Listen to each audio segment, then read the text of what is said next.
এই সুন্দর ফ্রন্ট ভেরিয়েশনটা কিভাবে করলাম, বিশেষ করে হেয়ারস্টাইল লাভার অ্যান্ড মেকআপ লাভাররা দেখে নাও। হেয়ার নেই অথচ হেয়ারের ভলিউম দিয়ে কিভাবে পুলিংটা করেছি দেখো। ফার্স্ট আমি হেয়ারটাকে দু ভাগে ভাগ করে নিলাম, তারপরে পাতলা পাতলা সেকশন নিয়ে একটা করে সেকশন নিয়ে ওটাকে ভালো করে ড্রাই ডাস্টিং পাউডার দিয়ে ব্যাককম করে তারপরে টাপটে স্প্রে দিয়ে লক করে দিয়েছি। এখানে একটা কথা না বলে থাকতে পারছি না, ড্রাই ডাস্টিং পাউডার দিয়ে ব্যাককম করছো বাট হোল্ডিং স্প্রেটা দিচ্ছ না। আমি বলবো হোল্ডিং স্প্রে যদি না দাও তাহলে কিন্তু আমাদের যে ব্যাককমটা ওটা কিন্তু খুলে যাবে। তাই আমরা ভালো করে টাপটে স্প্রে দিয়ে ওটা লক করে দেবো, দিয়ে পুরো হেয়ারটাকে নিয়ে দেখো সুন্দর করে কম করে কিভাবে হাতটা ঘুরাচ্ছি ভালো করে লক্ষ্য করো। ঘুরিয়ে তারপর আমি পুলিংয়ে চলে যাব। কিভাবে পুলিং করলাম দেখো। ফার্স্ট আমি পুলিং কম নিলাম, নিয়ে টাপটে স্প্রে দিয়ে দিয়েছি, দিয়ে ওটাকে যেটুকু জায়গায় কমটা ধরবে সেইটুকু জায়গায় কিন্তু স্প্রে দেবে, নাহলে ড্রাই হয়ে গেলে আর করতে পারবে না।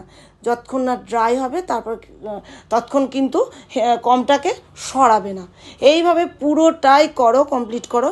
তারপর দেখো আমি করছি, হালকা করে ফুঁয়ো দিচ্ছি যাতে ওটা তাড়াতাড়ি করে ড্রাই হয়ে যায়। আর যদি ফ্যানের হাওয়া দিয়ে করো ওটা কিন্তু বেশি উড়ে যাবে, সেই জন্য ফুঁ দিয়ে আস্তে করে করা হচ্ছে।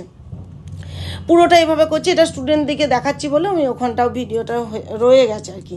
তারপর চলে যাবো লেফট সাইডে। রাইট সাইডে যেহেতু খুব বেশি ভলিউম, সেই জন্য আমি একটু ভলিউম না করে থাকতে পারছি না, তাই ড্রাই ডাস্টিং পাউডার দিয়ে ব্যাককম করে টাপটে স্প্রে দিয়ে লক করে তারপর পুলিং কম দিয়ে যেমনভাবে আমি ওখানে পুলিং করেছি কম দিয়ে সেইভাবেই করছি ও টাপটে স্প্রে দিই। তারপর চলে যাব এস ভেরিয়েশনে।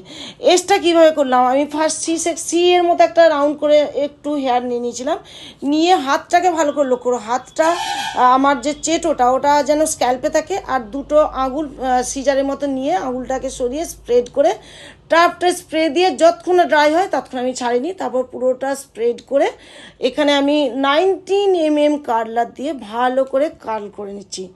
সবসময় ডিফারেন্ট টাইপের হেয়ারস্টাইল, ডিফারেন্ট টাইপের মেকআপ না করলে কিন্তু তুমি খুব বেশি দূর